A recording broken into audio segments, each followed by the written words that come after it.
Hey guys, welcome back to my channel. Let's learn Sanskrit. This is Astha Binjola and today we are going to start our 18th chapter Sankhya-Vachak Shabdah. But before starting this video, let's have a look on the answers of our previous exercise here.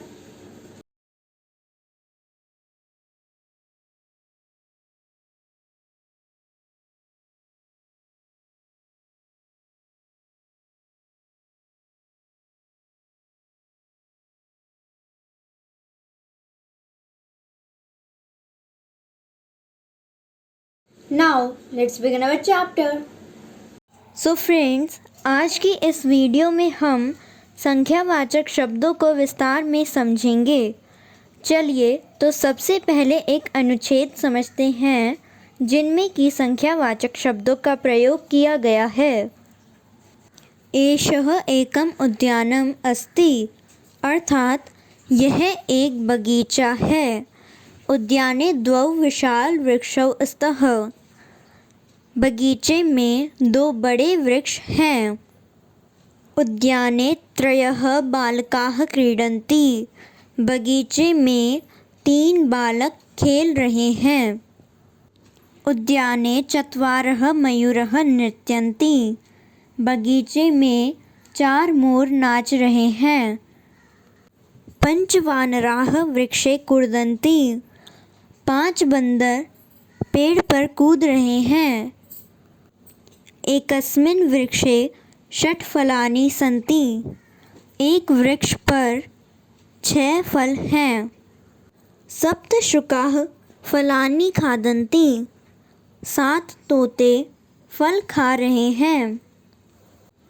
अष्ट खगाः गगने उड्यन्ति, 8 पक्षी आकाश में उड़ रहे हैं। तडागे नव कमलानि विकसन्ति, तालाब में 9 कमल खिल रहे हैं। उद्याने 10 चटकाः सन्ति, बगीचे में 10 चिड़ियाँ हैं। चलिए तो अब हम तीनों लिंगों के साथ संस्कृत में गिनतियाँ समझते हैं। पुल्लिंग में हम एक को एकः, स्त्रीलिंग में एका तथा नपुंसक लिंग में एकम कहते हैं। जैसे पुल्लिंग में एकः छात्रः, अर्थात एक छात्र। स्त्रीलिंग में एका बालिका, एक बालिका तथा नपुंसक लिंग में एकम फलम, एक फल। उसी प्रकार हम 2 को पुल्लिंग में द्वौ, स्त्रीलिंग में द्वे तथा नपुंसक लिंग में द्वे कहते हैं। जैसे पुल्लिंग में द्वौ छात्रौ, अर्थात 2 छात्र।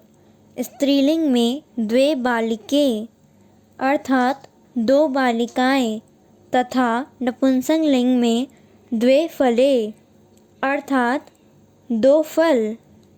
संस्कृत में हम 3 को पुल्लिंग में त्रयः, स्त्रीलिंग में तिस्रः तथा नपुंसक लिंग में त्रीणि कहते हैं। जैसे पुल्लिंग में त्रयः छात्राः, अर्थात 3 छात्र। स्त्रीलिंग में तिस्रः बालिकाः, 3 बालिकाएं तथा नपुंसक लिंग में त्रीणि फलानि, अर्थात 3 फल। उसी प्रकार हम 4 को पुल्लिंग में चत्वारः, स्त्रीलिंग में चतस्रः तथा नपुंसक लिंग में चत्वारि कहते हैं। जैसे पुल्लिंग में चत्वारः अश्वाः, अर्थात 4 घोड़े।